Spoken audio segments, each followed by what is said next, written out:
Hello, I got some questions about my career choices, so I'm going to answer them. Do you at times wish you chose a different sector of software? Yeah, well, certainly I talked about uh, during some of my depression related to retrograde, I wish I had done something completely different. I wanted to do something, I was so burnt out, I wanted to I don't know, operate a forklift because I like the forklift driving game in Shenmue so much. Like, I just wanted something, I mean, not even software, just something, completely brain dead. Well, I'm sure there's a lot that goes into operating a forklift, but just something that wasn't so technically difficult just because I felt like I sort of failed all over in that regard. But yeah, I mean, certainly a different sector of software or teaching or things other than game development certainly were appealing to me. Um, yeah, it says taking note that game development is not very stable, and that's true. And that's something that, one of the reasons I like to be indie is I like to sort of forge my own destiny because, it's difficult to build a career at any company. For example, you look at EALA. EALA, I don't know, 10, 15 years ago, was the best. They were doing Medal of Honor, they were doing amazing, this is before Call of Duty, and then now they're basically, I don't know exactly what they call EALA, but it's essentially, I think they killed all their internal projects, and now they're like DICE LA and are supporting Battlefield or something like that. But, I mean, basically the studio is just a husk of what they used to be, and they had a number of layoffs and probably not the most stable place. And so it's just crazy to think in 15 years, a place that can go from top of the world to not so great. I mean, short of like Valve, I think it can happen to any developer.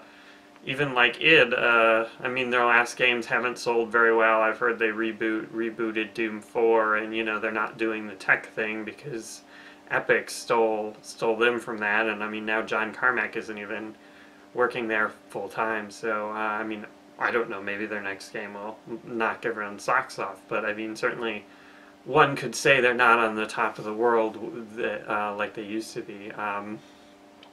So yeah, it's a scary business to be in, but I mean, the advantage is, I have skills and I should be able to always find a job.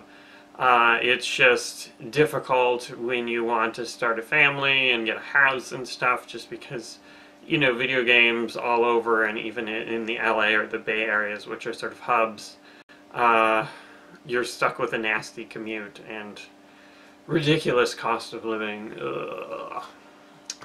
So, would I recommend video game development for an upcoming software developer? I mean, I would, if you know what you're getting into. A lot of people burn out after one or two projects, just because they don't realize that it's going to be hard. It's going to be more hours than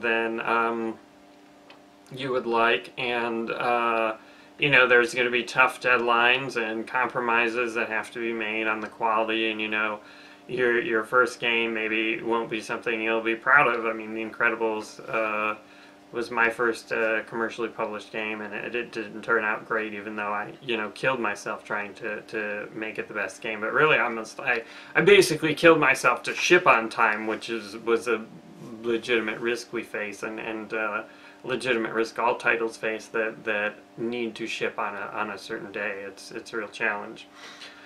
So I mean, if you really love games and you don't care about long hours and lower pay than doing other software development, then yeah, I mean, it's definitely worth giving a try. Follow your dreams, but I think it's important to recognize that you don't always have to stay in game development.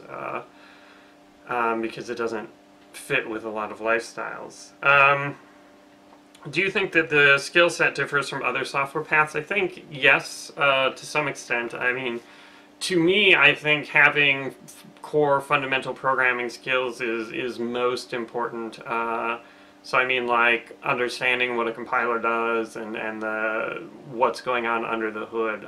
Just because you're essentially writing optimized software, it more or less has to be optimized. So you have to understand what's going on under the hood.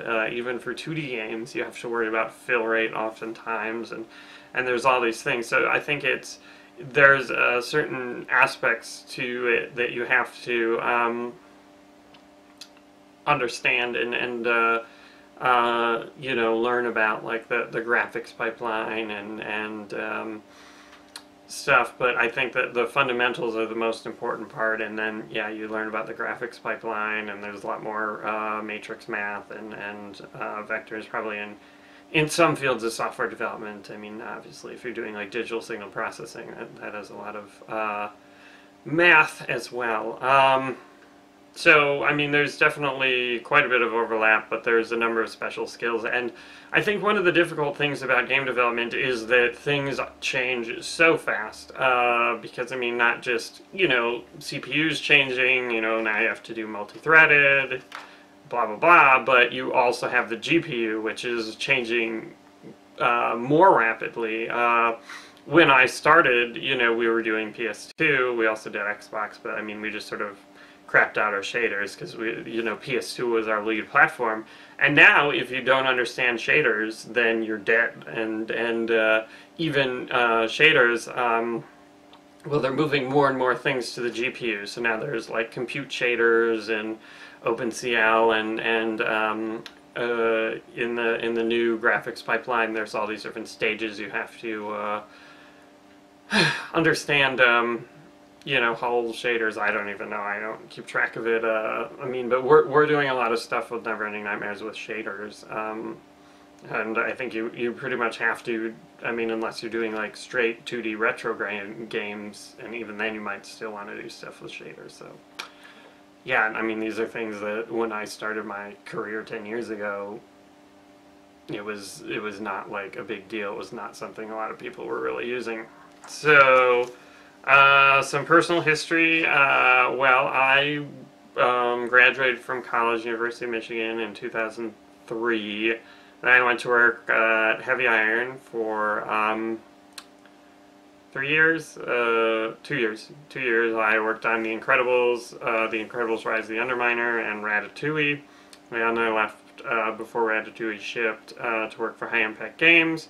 I worked on Ratchet and Clank Size Matters and Secret Agent Clank there, and I was the lead gameplay programmer, and then I left to form 24 Karat Games, and then I worked on Retrograde, and then with Infinitap I did some mobile contracting stuff, and then we're doing Neverending Nightmares. So I've been working a lot, doing a lot of game development, and